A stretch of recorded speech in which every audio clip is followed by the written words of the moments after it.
Hello guys, I am Sanjeev. You are most welcome in science vision. आज मैं आपको chapter 6 सरल परिपथ का एक टॉपिक मीटर सेतु के बारे में बताऊंगा।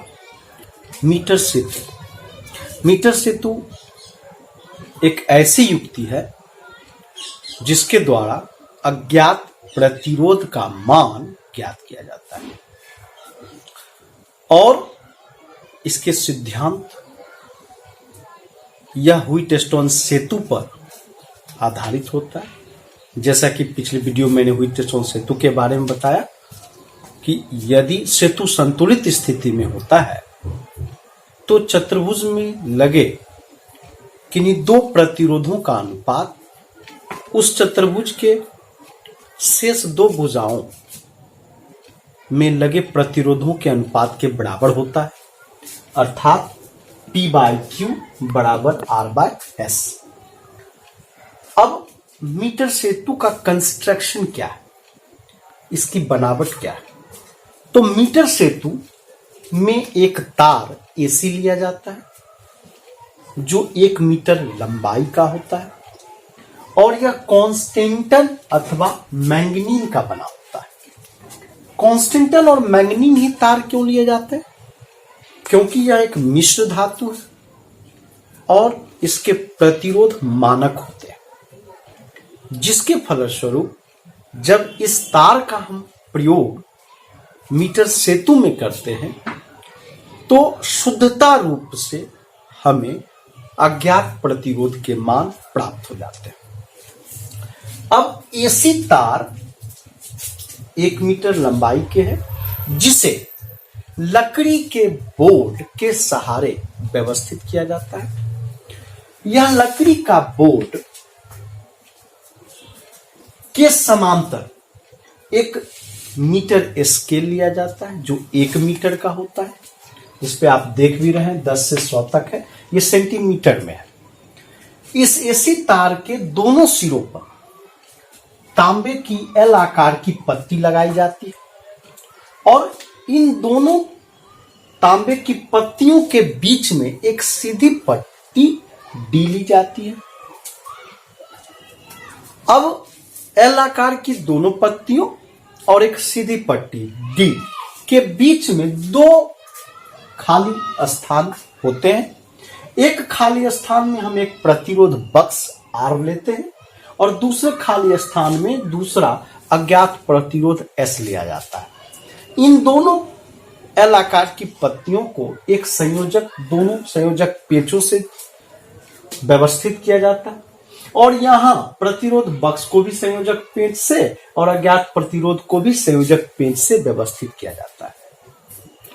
अब एक शंट युक्त धारा मापी हम लोग लेते हैं और इससे एक तार में एक सर्पी कुंजी को व्यवस्थित करते हैं और वह सर्पी कुंजी हमारा J होता है।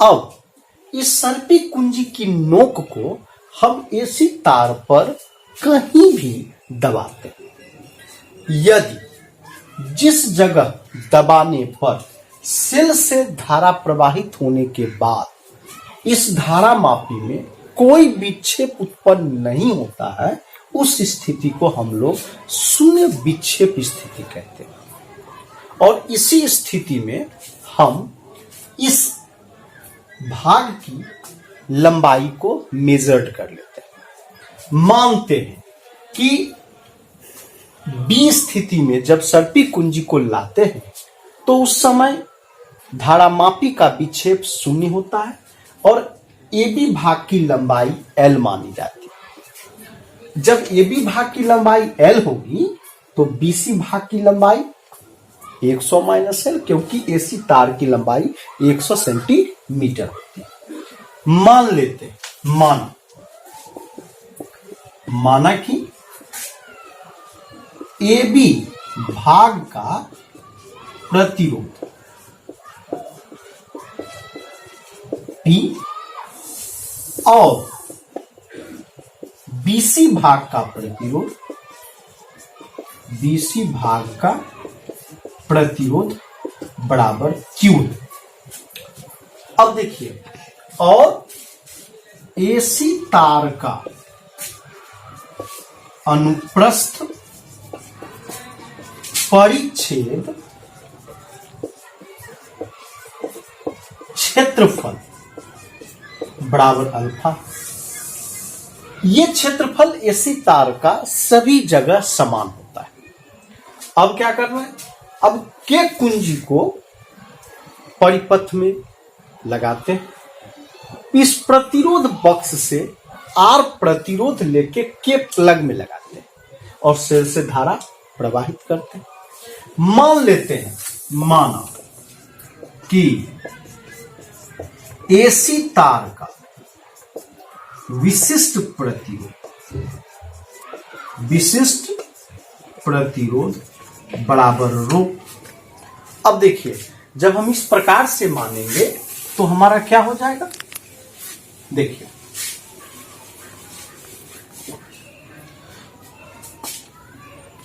जैसा कि आपको पता है कि R बराबर रो ए बाय एल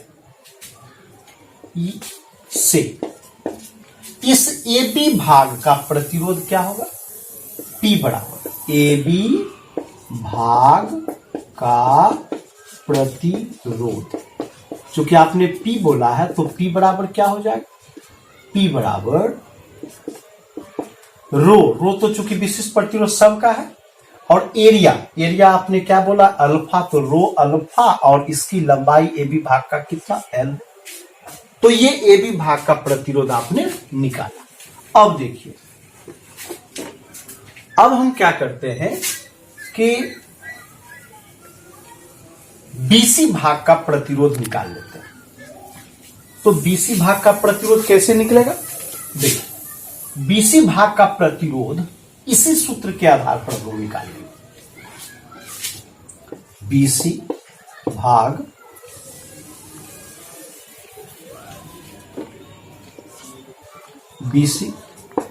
का प्रतिरोध क्या हो जाएगा, BC भाग का प्रतिरोध Q बराबर इसी सूत्र के आधार पर रो तो होगा, क्योंकि विशिष्ट प्रतिरोध सभी के लिए समान है, और इसका क्षेत्रफल इस तार का AC का अल्फा, लेकिन लंबाई 100 माइनस L। इसको समीकरण आप 1 ले लीजिए और इसको समीकरण 2 ले लीजिए। अब हम क्या करते हैं, समीकरण 1 और समीकरण 2 को एक दूसरे से भाग देते। जब समीकरण 1 में समीकरण 2 को भाग दे देंगे तब क्या होगा, देखिए समीकरण 1 में समीकरण 2 से भाग देने पर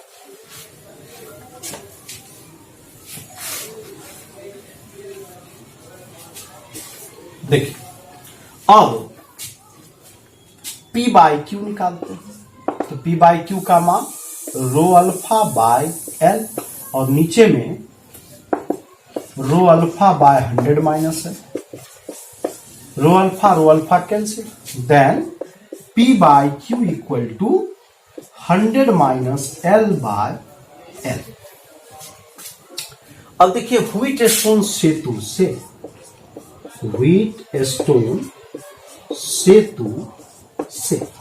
अब व्हीटस्टोन सेतु क्या कहता है, व्हीटस्टोन सेतु कहना है कि P बाय क्यू बराबर R बाय S। इसको समीकरण आप 3 मान लीजिए और इसको समीकरण 4 मान लीजिए, और क्या करना है, तुलना कर देना है। समीकरण 3 और 4 की तुलना करने पर, जब समीकरण 3 और 4 की तुलना करेंगे तो क्या हो जाएगा, अब देखिए यहां P बाई क्यू का मान 100 माइनस L बाय L, यहां P बाई क्यू का मान R बाय S। तो इसके राइट साइड और इसके राइट साइड आपस में बराबर हो जाएंगे, और जब बराबर हो जाएंगे तो हमारे वैल्यू कितने हो जाएंगे, 100 माइनस L बाय L